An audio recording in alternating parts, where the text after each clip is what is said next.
Isaías y vamos a continuar con este tema. Isaías capítulo 6, ¿ya? Esa va a ser la lectura, donde vamos a estar meditando en este tema de la adoración. Isaías capítulo 6.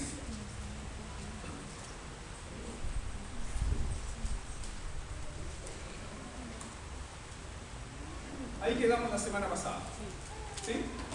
Decíamos que grandes pensamientos de Dios, ¿qué producen? Grandes pensamientos de Dios producen admiración, temor y adoración. Es decir, si usted tiene grandes pensamientos de quién es Dios, usted va a ser movido a adorarle, a temerle, con un temor reverente. Pero si usted tiene pensamientos muy bajos de quién es Dios, entonces usted nunca va a ser movido a adorarle. Cuando sus pensamientos respecto a Dios son bajos y no son bíblicos, usted también tiene pensamientos bajos respecto del pecado, y respecto también del servicio, y respecto del culto, y respecto de la vida. ¿Se recuerdan este verso? Este pueblo de labios me honra, pero su corazón está lejos. ¿Sabe?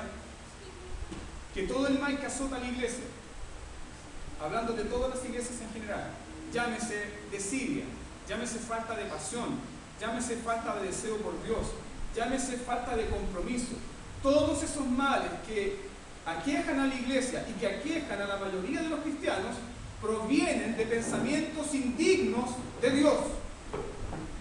Cuando usted tiene grandes pensamientos de Dios, usted va a querer refrendar y dar su vida a ese Dios grande y misericordioso. Cuando usted piensa bajo de Dios, usted no va a querer dar nada por ese Dios.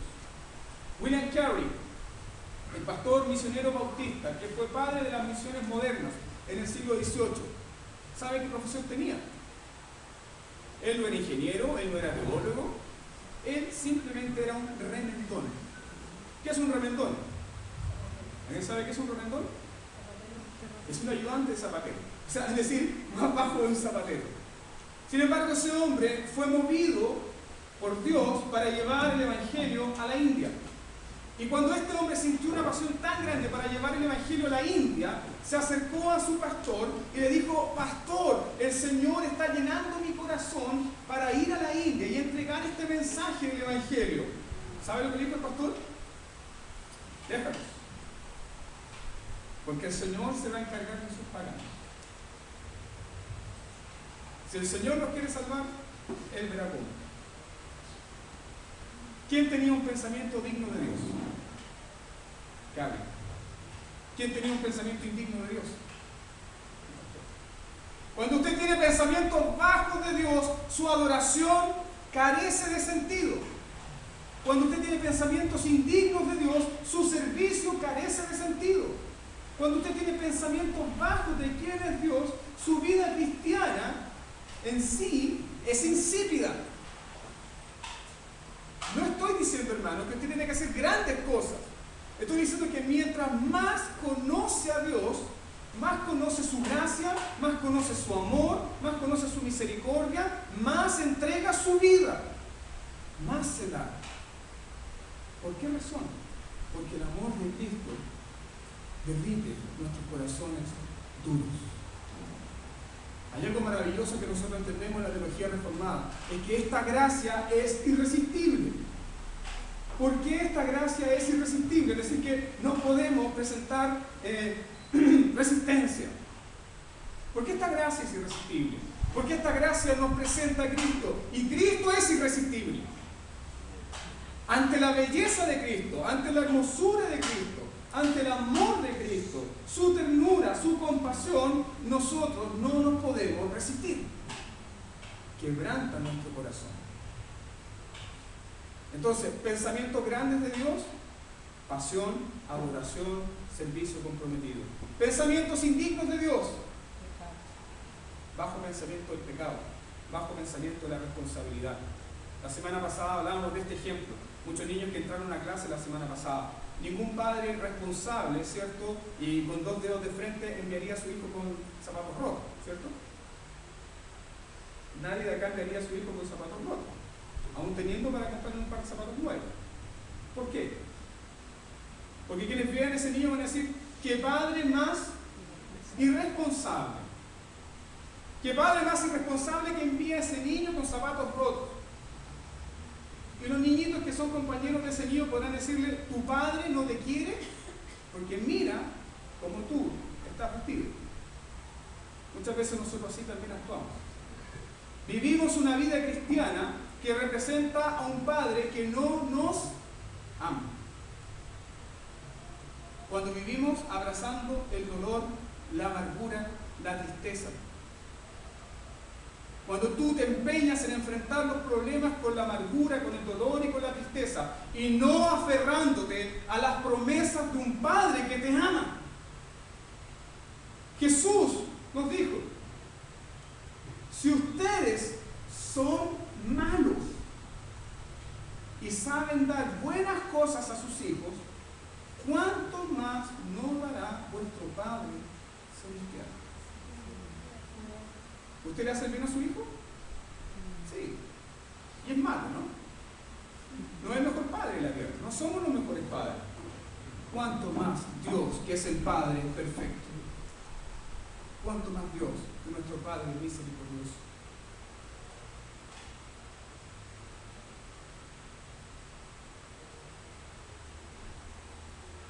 Vamos al texto bíblico. Me gustaría que tuviéramos la versión NBI. Si alguien la tiene en manito, puede buscar Isaías capítulo 6 en manito. Si no, el pastor le proyecta acá el texto bíblico. Pero vamos a leer desde acá. ¿Ya? En el año de la muerte del rey Usías, vi al Señor excelso y sublime, sentado en un trono. Las orlas de su manto llenaban el templo. Por encima de él había serafines, cada uno de los cuales tenía 6 alas. Con 2 de ellas se cubrían el rostro, con 2 se cubrían los pies y con 2 volaban. Y se decían el uno al otro, Santo, Santo, Santo es el Señor Todopoderoso. Toda la tierra está llena de su gloria. Al sonido de sus voces se estremecieron los umbrales de las puertas y el templo se llenó de humo. Entonces grité, ¡ay de mí, que estoy perdido!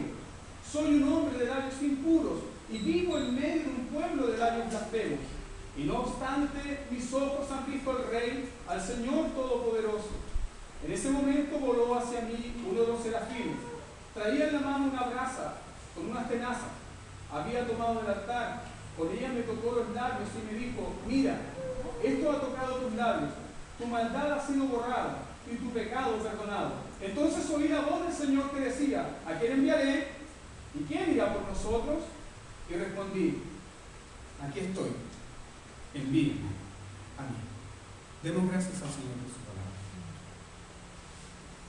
Amado Dios, estamos delante de este texto tan precioso y rogamos, Señor, la asistencia de tu Espíritu Santo para que podamos captar, Señor, algo de la gloria de este pasaje y que sobrecoja nuestro corazón y que tu Espíritu Santo, que es fiel en ministrar a Cristo, ministrar también, hacernos conscientes de nuestra naturaleza pecaminosa, pero también conscientes de la gracia de tu Hijo. Aplica tu palabra, Señor, con eficacia en nuestras vidas, para que tu nombre sea glorificado, tu pueblo se regocije en ti, y tú recibas, Señor, de nosotros real adoración. En el nombre de Jesús oramos. Amén. Después del libro La Santidad de Dios, si no lo conocen, pueden comprarlos, un buen libro del pastor y teólogo R.C. Sproul. Sproul escribió un libro basado en este capítulo. Y el libro se llama La Santidad de Dios. Creo que este es uno de los capítulos más abusados de la Biblia, después de Juan 3:16, porque muchos de los que pasaron al mundo reformado comenzaron a leer libros de Sproul y empezaron a predicar una y otra vez Isaías capítulo 6. Y básicamente sí, el centro del pasaje es la santidad de Dios, pero hoy quiero presentarlo en este tema, que también el centro del pasaje es la adoración. La adoración. Porque si nuestro corazón no está cautivado por la adoración hacia un Dios que es santo, entonces nuestra adoración siempre va a ser deficiente. Hoy en día, el atributo más vilipendiado, ¿cuál es? Partiendo que Dios tiene atributos comunicables y atributos incomunicables, ¿cierto? Atributos que solo están en Él y atributos que también Él ha compartido con el hombre. De esos atributos comunicables, es decir, que ha compartido con el hombre, ¿cuál es el atributo más vilipendiado y más mal interpretado? ¿Cuál será? El amor de Dios. ¿Sí o no? Exaltamos tanto el amor de Dios que tenemos un Dios que es casi como un corazón. Exaltamos tanto el amor de Dios que pareciera ser que este Dios no es santo, no es Señor, no es justo y como que nunca se ira. Créanme, la ira de Dios también es un atributo y es perfecto. Un Dios sin ira no sería un Dios santo. ¿Por qué? Porque su ira es su reacción justa frente al pecado y frente a la maldad. Yo no podría adorar a un Dios, ni usted podría adorar a un Dios que no tiene como atributo ira. Porque la ira también es nuestra esperanza. La ira de Dios también es nuestra esperanza. ¿En qué sentido? ¿En qué razón? Que algún día todo lo que está malo en este mundo recibirá un justo juicio. Un justo juicio. ¿Qué sucede cuando nuestra adoración está deformada? Cuando exaltamos solamente un atributo. Y esto nos pasa a nosotros los presbiterianos. El atributo que más exaltamos, ¿cuál es? El Señor es soberano. Lo que necesita esa persona que está luchando con la enfermedad, que está luchando con el dolor, no está dudando de la soberanía de Dios. Puede que esté dudando de qué? De que si Dios es bueno o misericordioso. Por eso nosotros muchas veces tontamente reducimos a Dios a uno o tres o cuatro atributos, generalmente los que más nos gustan. La experiencia que encontramos en este pasaje es de un hombre que se encuentra frente a la santidad de Dios. Y frente a esa santidad de Dios, toda su vida es expuesta. Así que lo que quiero que exploremos en esta tarde es una verdadera experiencia de adoración. Todo lo que podemos ver en la iglesia es producto de pensamientos indignos de Dios. Pensamientos que reconocen su amor, pero rechazan su santidad. Pensamientos que engrandecen su gracia, pero menosprecian su carácter santo. Basta que rebajemos un solo atributo de Dios y ya no estamos adorando a Dios. Este fue el mal del pueblo de Israel. Es decir, ser religiosos y menospreciar a Dios. El pueblo de Israel no tenía un pueblo de adoración. El pueblo de Israel es que su adoración era deficiente. Miren los textos bíblicos. Isaías 1:3. El buey conoce a su dueño y el asno el pesebre de su amo. Pero Israel no conoce. Mi pueblo no entiende. La adoración que carece de entendimiento teológico de Dios no es adoración verdadera. Dios nos salvó, Dios nos redimió en Cristo, según Juan 17:3. ¿Para qué? Para conocerle a Él. Para conocerle a Él. Para tener una relación íntima con Él. No puede ser que hasta el día de hoy tengamos cristianos enanos. Que siempre están bebiendo la misma leche, la misma leche, la misma leche, la misma leche y nunca crecen. ¿Por qué? Porque hoy día podemos encontrar a cristianos que han desperdiciado más de 10 años de su vida. ¿Y qué saben respecto de Dios? Dios es amor.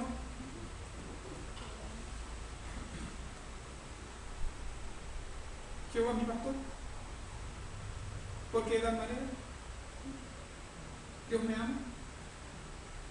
Pero su entendimiento de Dios no hay profundidad. La iglesia, cuando desprecia el conocimiento de Dios, la iglesia muere. La iglesia muere. Ninguna iglesia que desprecia el conocimiento de Dios va a seguir adelante. En la vida cristiana, queridos hermanos, para poder perseverar, para seguir adelante, para seguir creyendo y creciendo en fe, es necesario tener una visión de Dios grande, amplia. Lo que va a sostener su vida en los momentos de crisis, en los momentos de flaqueza, en los momentos de debilidad, es el conocimiento de Dios. Saber cuánto Dios te ama, saber cómo es este Dios de fiel, saber cómo es este Dios del pacto. Eso sostendrá su vida. ¿Cómo lo sabemos? Sucede así en la vida de Isaías. Isaías es llamado a profetizar en el peor de los tiempos de Israel. Isaías es llamado a profetizar en el peor de los tiempos, cuando la idolatría estaba desatada y cuando los israelitas solamente esperaban la invasión de Asiria desde el norte. Ojo con esto. No era un pueblo que no oraba. El mismo libro de Isaías nos enseña que ellos están orando, ellos están cantando, ellos están presentando sacrificios delante de Dios, pero presentan sacrificios a un Dios inventado por su propio corazón. Cuando tu adoración está divorciada de la Biblia, tú no estás adorando a Dios, tú estás adorando a un ídolo. Puede ser que esto le parezca muy duro, hermano. Pero la iglesia no va a avanzar más allá de su conocimiento de Dios. Dios nos invita a conocerle. Todas las escrituras nos invitan a conocer a Dios. Salmo 34:8 nos dice: gustad y ved qué bueno es Jehová. Dichoso el hombre que en él confía. Si se da cuenta, ahí hay un mandato. El mandato es gustad. Prueba que Dios es bueno. Prueba que le puedes conocer. ¿Por qué podemos conocer a Dios? Porque Él es persona. Él es persona. Él se relaciona con nosotros. Podemos conocerle. Podemos tener una experiencia real con Dios. Los hombres y mujeres que tienen experiencia real con Dios son los hombres y mujeres que se pueden sobreponer a las crisis más duras de esta vida. El autor del himno de alma inundada, de paz inundada mi alma y esté, el autor de ese himno, sufrió lo que cualquier hombre no le gustaría sufrir. En un mismo día, sus empresas se quemaron. Decidió enviar en barco a su familia para que se adelantaran en su viaje. El barco se hundió, murieron todos sus hijos y solamente él sobrevivió. ¿Qué hizo ese hombre? De paz inundada mi senda esté, o cúbrame un mar de dolor, cualquiera que sea mi suerte. Estoy bien, gloria a Dios. Cuando tu corazón está dominado por el conocimiento de Dios, ya sea la prueba, ya sea la duda, ya sea la dificultad, tu corazón va a ser guardado en paz. Tu corazón va a ser guardado en paz. Aquí nosotros tenemos que presentar la diferencia, y esto a nosotros nos toca como iglesia presbiteriana. Muchos dicen conocer a Dios. Conocen cosas de Dios, pero no conocen a Dios. Conocen alguna que otra doctrina, pero esas doctrinas en la vida práctica no les sirven de nada. El conocimiento, queridos hermanos, el conocimiento de Dios debe ser experimental. Yo debo comprobar su gracia. Yo debo comprobar su amor. Yo debo comprobar su misericordia. Yo debo comprobar cuán grande es mi Dios. Esa es una verdadera experiencia de adoración. Me gustaría referirme al texto. Si ustedes van, por ejemplo, al verso 1, lo primero que relata Isaías es lo siguiente. Él le pone una fecha a esta experiencia. Es decir, hace lo que el común de cualquier persona haría. Cualquier experiencia crítica, usted inmediatamente le asocia una fecha. Si yo digo, ¿qué estaba haciendo usted el 11 de septiembre del 2001? ¿Qué pasó el 11 de septiembre del 2001? ¿Qué pasó? Y perfectamente nosotros podemos asociar qué estábamos haciendo, porque es un hecho que sacudió al mundo entero, ¿sí o no? Yo perfectamente me puedo acordar que el 11 de septiembre del 2001 estaba en una clase con un seminario y el profesor gringo se puso a llorar. ¿Por qué? Porque las Torres Gemelas se cayeron. ¿Dónde estaba usted? ¿Se da cuenta? Isaías está relatando su experiencia tomando un hecho trascendental, un hecho importante en la nación. ¿Cuál es el hecho importante? Uno de los reyes más piadosos y uno de los reyes más importantes, que era Usías, había muerto. Si nosotros tuviésemos que hacer un top 5 de los 5 reyes mejores de Israel, tendríamos que involucrar a Usías. En primer lugar, ¿a quién pondrían? David, ¿cierto? Salomón, Ezequías, Josías, y tendrías que involucrar a Usías. ¿Por qué? Porque Usías levantó las murallas, Usías fue un ingeniero, Usías desarrolló alta tecnología para el desarrollo de la nación. Pero ¿qué pasa con este hombre? Que llega al final de sus días y su corazón se turba. Se turba a tal punto, su corazón se ve tan confundido, que él desea tomar el oficio de los sacerdotes. Y él toma el incensario y se mete dentro del templo para presentar sacrificio al Señor. Y a causa de eso, brota una lepra en su frente. Y ustedes ya sabían que las leyes eran muy estrictas. Un leproso, ¿dónde debería estar? Afuera, apartado de todo. Así que Usías muere como un maldito, como un leproso. Esto causó gran pesar en el corazón de Isaías. ¿Por qué? Porque era pariente del rey. Miren por favor esta escena. Son los funerales del rey. El rey ha muerto. ¿Y en qué circunstancia está Isaías? ¿Dónde está Isaías? Está en el templo. Está como tú y yo cuando venimos a la iglesia. Es decir, está presentando adoración a Dios. Él está en el templo. Y cuando está frente a Dios en esta adoración, él tiene una visión de Dios. Y esa visión de Dios transforma su corazón. Esa visión de Dios a él lo impactó de tal manera que él gritó: ¡ay de mí, que soy un hombre muerto! ¿Por qué llega a gritar eso? Pongamos atención en la visión. Él dice que en el año en que murió el rey Usías, él vio al Señor. ¿Cómo lo vio? Sentado. ¿Sentado dónde? Gracias. ¿Tienes calor? Piensen en mí. Esto vamos. Sigamos. Él tiene esta visión de Dios. Nuestra adoración siempre va a estar dominada por lo que entendemos respecto de Dios. Vamos al primer punto.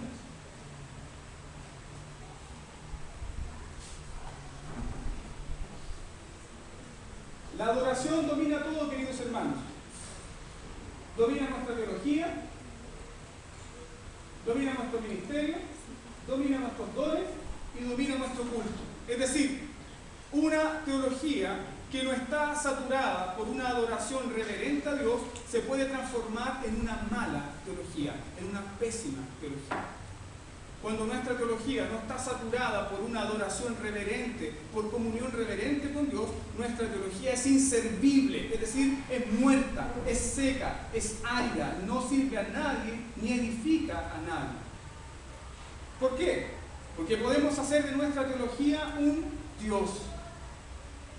Podemos estar tan obsesionados con la teología que podemos hacer de ella un Cristo y olvidándonos de Cristo mismo. Cuando nuestro ministerio, es decir, la vida de la iglesia, no está saturada por una vida de adoración, el ministerio se vuelve seco, frío y desapasionado. La adoración, queridos hermanos, no es lo que hacemos el día domingo, 3, 4 canciones lentas o 2 canciones rápidas. Adoración es la vida de la iglesia. La adoración es la vida de la iglesia. Adoración es lo que cada hijo de Dios redimido por Cristo va a hacer aquí y en la eternidad. Adoración es comunicación, es deseo, es pasión constante por Dios. Cuando los dones no están sustentados por una vida de adoración, los dones son inservibles. Piensen en esto. Una persona que no es devota de Dios, que no tiene un corazón adorador, es decir, completamente entregado a Dios en pasión, en adoración, sus dones son inservibles. ¿Por qué razón? Esta iglesia no está en altura.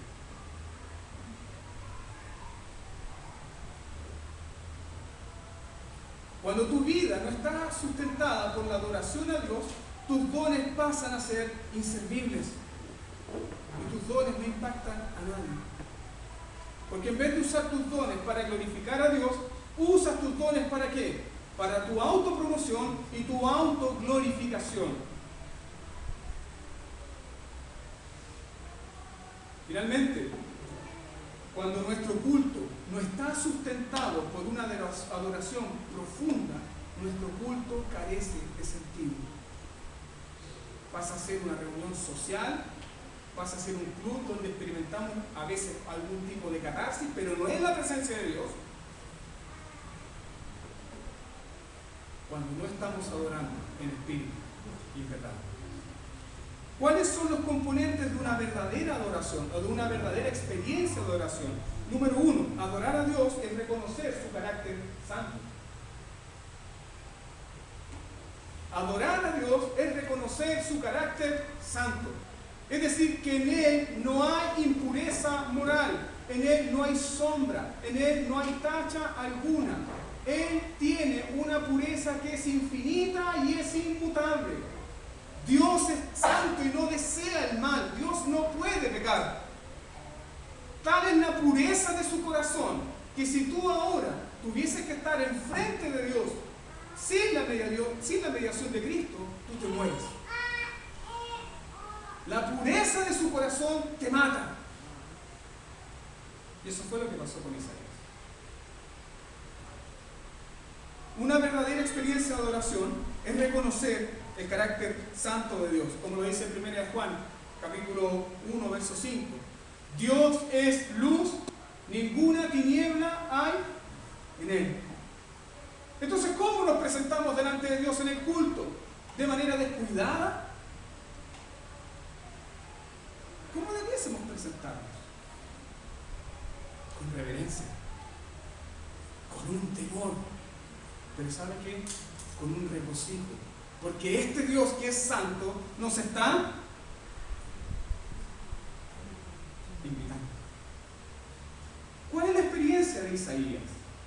Isaías ve a este Señor sentado en su trono y dice que las faldas de sus vestiduras, ¿qué hacen? Llenan todo el lugar. Eso en el antiguo Israel significaba que un rey, mientras más grande y más largas eran sus vestiduras, más excelso era. Más magnífico era. Así que lo que él ve es que Dios llena todo el lugar. Pero lo que a él le llama la atención es lo que escucha. Él escucha lo siguiente. Por encima había serafines, cada uno de los cuales tenía 6 alas. ¿Qué hacían con estas 6 alas? Con 2 volaban, con 2 cubrían sus pies y con 2 cubrían su rostro. ¿Y qué estaban cantando estos serafines? Amor, amor, amor. Dios es amor, Dios es amor, Dios es amor. Dios es soberano, Dios es soberano, Dios es soberano. Era el ministro, Dios es soberano. Dios es fuego, Dios es fuego. Dios es fuego, Dios es fuego. ¿Qué estaban cantando? Dios es santo, amén. Santo, santo. Esa es una palabra que a nosotros debe cautivarnos. ¿Sabe por qué? Porque el significado de santo representa una pureza inmaculada, representa una perfección de carácter moral sin mancha alguna. Es santo a tal nivel, lo que está diciendo Isaías es que la santidad de Dios es tan grande que las criaturas que fueron diseñadas para estar delante de Él, ¿qué deben hacer? Cubrir su rostro. Piensa en eso, por favor. Cada criatura de este vasto universo ha sido diseñada según la infinita sabiduría de Dios. Ha sido diseñada para vivir ¿dónde? En su medio ambiente original. A mí me encanta el buceo, me encantaría descender 200 metros, pero no tengo agallas. Me encantaría tener agallas. Si desciendo a esa profundidad, lo más probable es que la presión me va. Sería bueno probar porque adelgazaría, pero sería muy terrible. Cada acto de esta naturaleza y cada diseño que Dios ha hecho en sus criaturas es según su inmensa sabiduría. Piensen esto. Su lengua, aparte de hablar, está diseñada ¿para qué? Para degustar, ¿cierto? Está llena de puntos sensibles, ¿cierto? Que le permiten a usted ¿qué cosa? Degustar. ¿Se imagina poder comerse un churrasco y sin poder degustarlo? Desagradable, ¿no? Desagradable. Totalmente desagradable.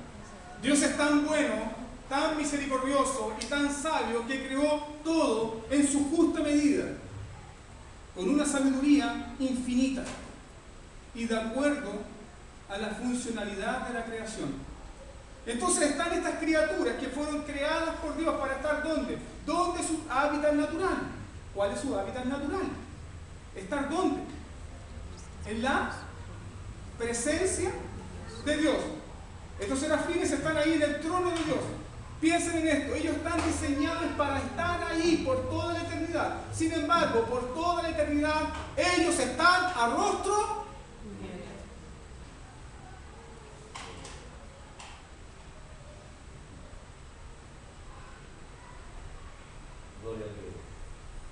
Y nosotros un día estaremos en ese mismo trono. Orando a rostro descubierto. Cara a cara espero verle. Yo sé que mi Redentor vive y a fin mis ojos lo verán. Bienaventurados los de limpio corazón, porque ellos verán a Dios.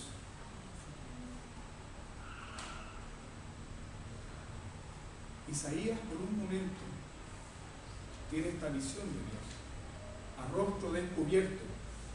¿Y cuál es su reacción? Estoy muerto. Estoy muerto porque mis ojos han visto al Rey. Estoy muerto porque yo soy un hombre inmundo.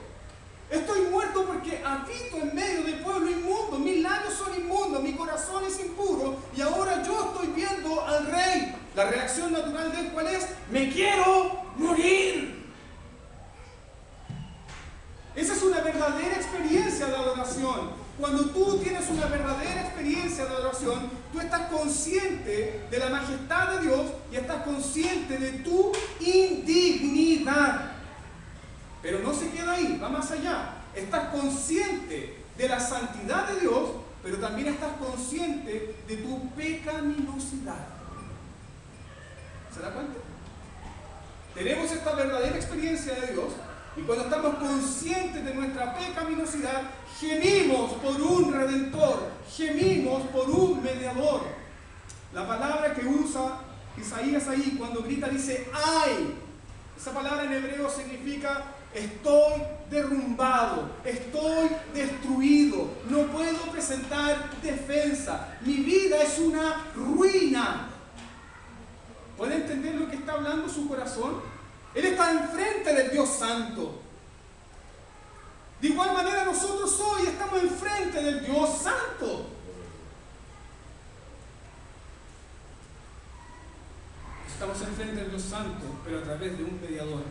Pero vendrá el día cuando todos los hombres estarán también enfrente del Dios Santo y muchos clamarán a las rocas, cúbranos. Clamarán, gritarán, pero será tarde. Porque estarán expuestos sus corazones a la santidad del juez de toda la tierra.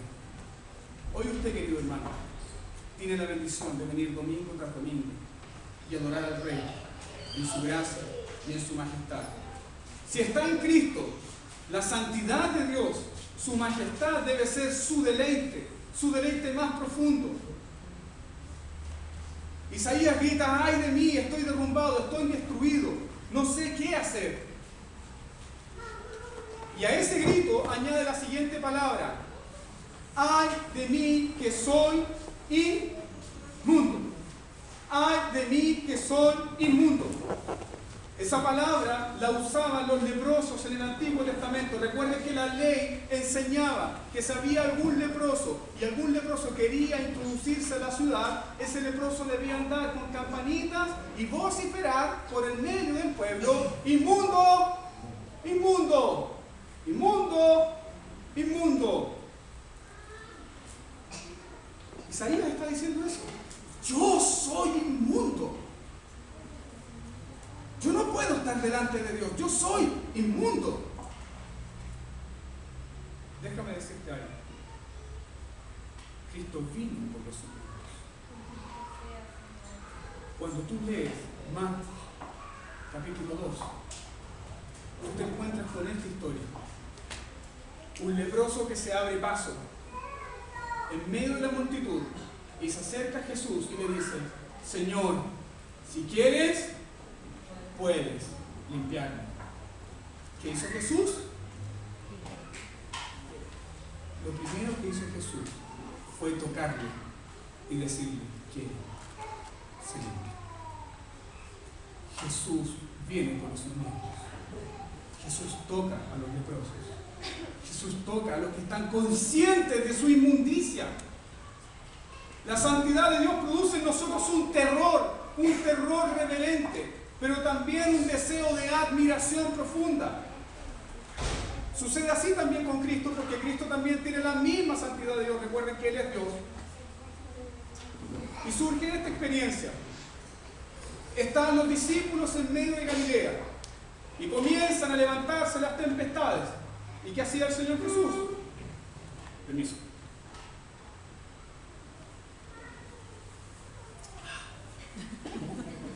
¿Qué hacía el Señor Jesús? Él estaba durmiendo. Y los discípulos estaban: nos vamos a morir. Despiertan al maestro. Y lo despiertan. Y le tiran un poco y le dicen: Señor, ten cuidado de nosotros, que estamos pereciendo. Se levanta Jesús, levanta su mano y dice: calla, enmudece. ¿Cuál fue la reacción de los discípulos? ¡Aleluya! ¡El poder del Señor! ¡El Señor es bueno! ¡El Señor es maravilloso! No. La reacción de ellos fue: ¿quién es este hombre? Esa es una expresión de reconocer la santidad de Dios. Cuando hablamos de la santidad de Dios, nos estamos refiriendo a un carácter que es único. Los padres latinos hablaban de la santidad de Dios con esta palabra: totaliter, aliter, totalmente otro. No hay descripción alguna para la majestad y la santidad de Dios. Totalmente otro. La misma experiencia la tiene Pedro. Cuando Pedro es llamado por el Señor, y Pedro le dice: ¿sabes qué, Señor? Estoy cansado de seguirte. Tú me dices que nos vamos mar adentro y que eches mar adentro y que bogue mar adentro. Está bien, lo voy a hacer en tu nombre. Y Pedro le hace caso, ¿cierto? ¿Y qué sucede? La pesca milagrosa. Tuvieron que ir a buscar más botes, ¿cierto? Porque eran demasiados los peces que llenaban la red. ¿Cuál fue la reacción de Pedro? ¡Oh, Señor, gracias! ¡Oh, Señor, gracias por el dato! Firmemos un contrato para que seamos Pedro y Jesús, naviera compañía. ¿Cuál fue la reacción de Pedro? Señor, apártate de mí, porque soy pecador. Tú eres santo, eres único, tu pureza es única, tu majestad es única. Tu trascendencia es única. Y frente a eso, nuestra reacción, ¿cuál es?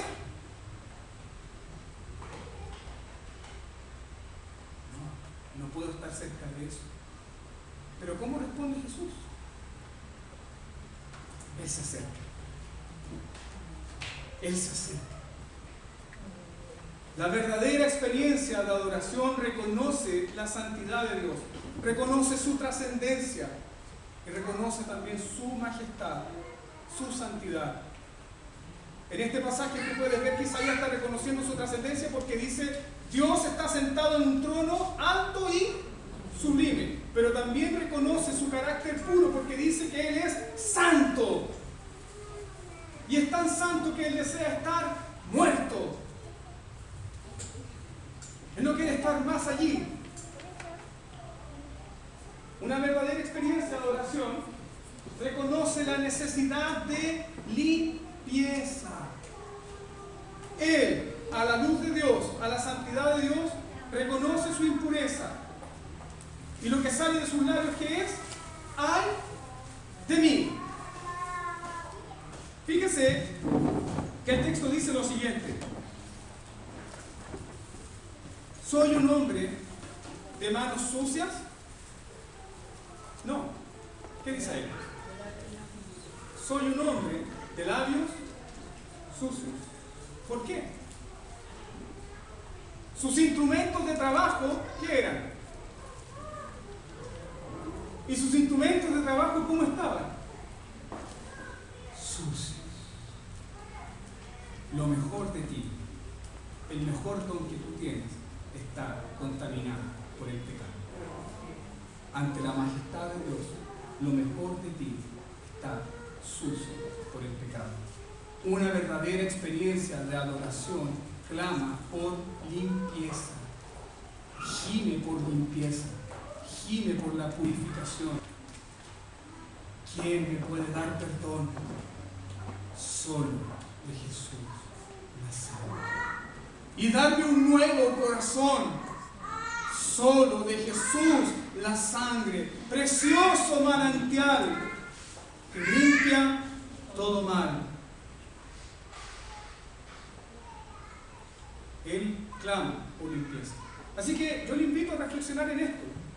Una verdadera adoración reconoce la majestad de Dios, la santidad de Dios, el carácter santo de Dios, pero también una verdadera adoración gime por limpieza, es decir, reconoce su naturaleza pecaminosa. Si las canciones que usted está cantando, querido hermano, no le hacen reflexionar respecto de su naturaleza pecaminosa, piense bien lo que está cantando. Antiguo himno: yo escucho, buen Jesús, tu dulce voz de amor, que desde el árbol de la cruz invitas al pecador. Yo soy pecador, nada bueno hay en mí. Ser objeto de tu amor es todo. Vengo a ti. Pero hoy en día, ¿qué se canta? Somos campeones. Somos héroes. Dios nos necesita. Sin nosotros la obra de Dios no va a prosperar. Adoración que exalta al hombre y rebaja el carácter de Dios. Una verdadera adoración, con esto terminamos, es una verdadera experiencia de sumisión a la gracia. Una verdadera adoración es una experiencia de sumisión a la gracia. ¿Cómo resulta esto en Isaías? Él ve la santidad de Dios, reconoce su carácter santo, reconoce su pureza. ¿Cómo responde? Soy inmundo, necesito limpieza. ¿Cómo responde Dios? Muérete, inmundo. ¿Cómo Dios responde cuando tú le dices: Señor, soy débil, Señor, no puedo seguir adelante? ¿Cómo responde Dios contigo? ¿Se burla de ti? Él viene con su amor, con su gracia y con su misericordia. Cuando tú no le buscas, Él te está buscando. Cuando tú no le deseas, Él anhela tu comunión. Cuando tú no quieres orar, Él viene y pone pensamientos, sentimientos en tu corazón para que tu corazón se rinda a Él. Cuando tú no deseas nada de Él, Él planta en tu corazón: eres el más hermoso de los hijos de los hombres. La gracia se ha derramado.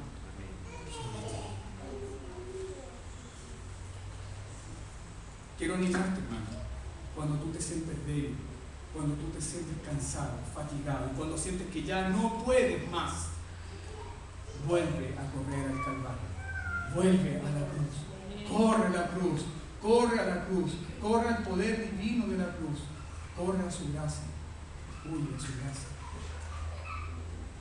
refúgiate en su gracia y en su misericordia, no en tus obras, no en tu desempeño.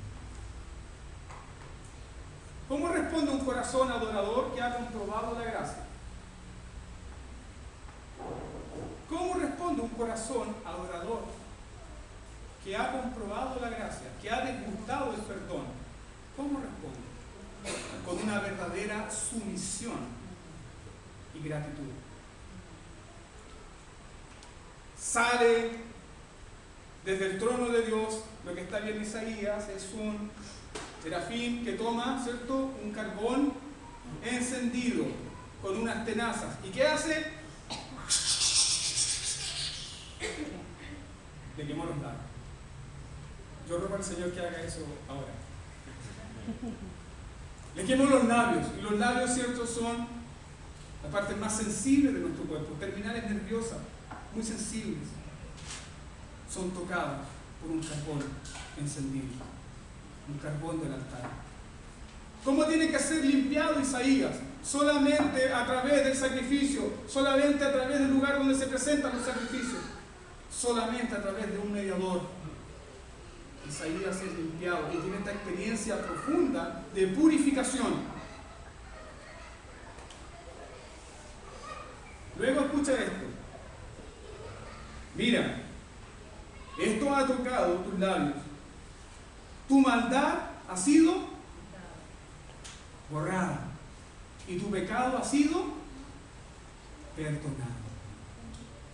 No podemos servir a un Dios al cual no le creemos que nos ha perdonado.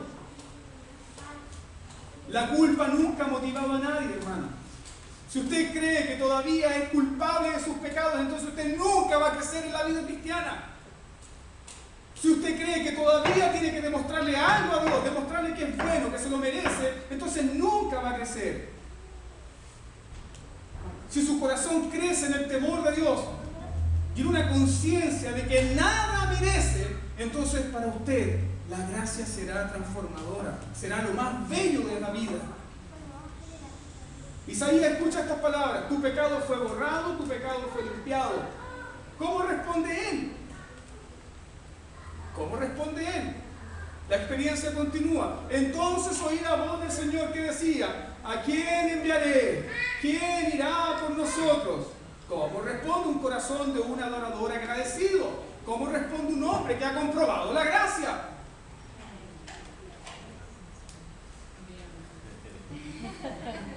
Alabado sea el Señor. Yo quiero ir.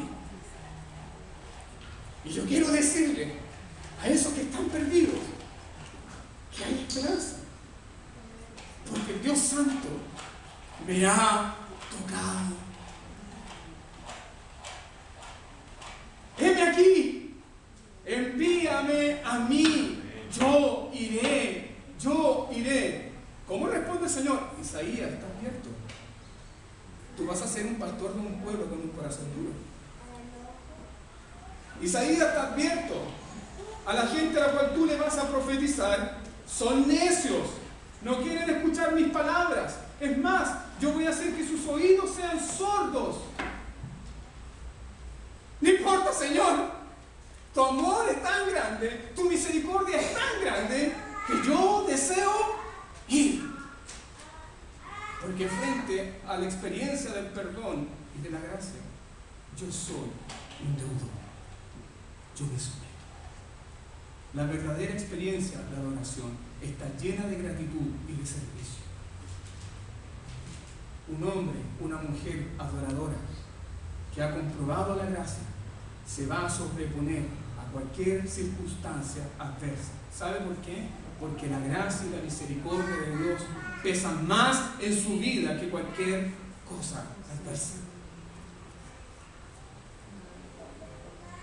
Esto nunca pudo olvidarlo Isaías.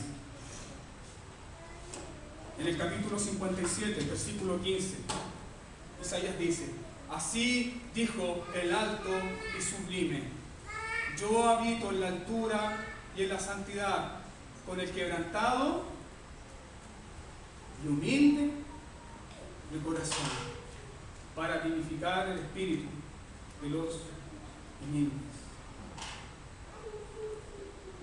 Terminamos con esta reflexión, hermanos.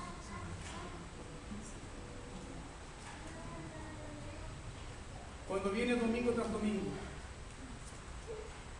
¿a quién viene a adorar? La gracia de que tanto hablamos y la gracia de la cual tanto cantamos, ¿qué está haciendo hoy en tu vida? ¿Qué está haciendo esa gracia? ¿Tienes un deleite más profundo por Dios? ¿Tienes un conocimiento experimental más profundo de Cristo y de su gracia? Este pasaje que hemos leído hoy tiene su cumplimiento en Juan capítulo 12, versículo 41. En los días preparativos para la fiesta de la Pascua, Juan capítulo 12, Jesús va a Betania para ser, ¿qué cosa? Ungido. ¿Y quién unge a Jesús? Una de sus amigas. ¿Cómo se llamaba? María. ¿Cierto? Y presenta un perfume de alto costo. ¿Y qué hace con eso? Unge, ¿qué? Los pies de Jesús. Y en ese acto de adoración, en ese acto puro de adoración, hay dos corazones que están adorando. María, frente a la gracia y la misericordia encarnada que está ahí, que es Cristo mismo, ¿qué hace ella? Lo vierte todo, lo entrega todo, porque a quien que está adorando es digno de recibirlo todo. Sin embargo, hay otro corazón duro ahí, que dice: ¿por qué no vendimos este perfume? Y el precio se lo dimos a los pobres. Juan nos dice que ese hombre estaba pensando en su paga. Juan nos dice que ese hombre estaba pensando en su paga, porque ese perfume costaba 300 denarios, es decir, el salario de todo un año. Allí hay dos corazones que adoran. Uno que se rinde frente a la gracia y otro que finalmente se pierde, creyendo la promesa de un hijo. Sálvate ahora, Jesús va a morir, Jesús se va a la cruz, tu vida y tu ministerio, Judas, se acabaron. Cuando tu corazón es tentado de esa manera, piensa en la gracia. No merecías nada. No merecías nada. Y Él murió por ti. Piensa en la gracia. Piensa en su amor. Quienes aman la gloria de los hombres no pueden ver la gloria de Dios. Quienes aman la gloria de los hombres no pueden tener una experiencia profunda de adoración.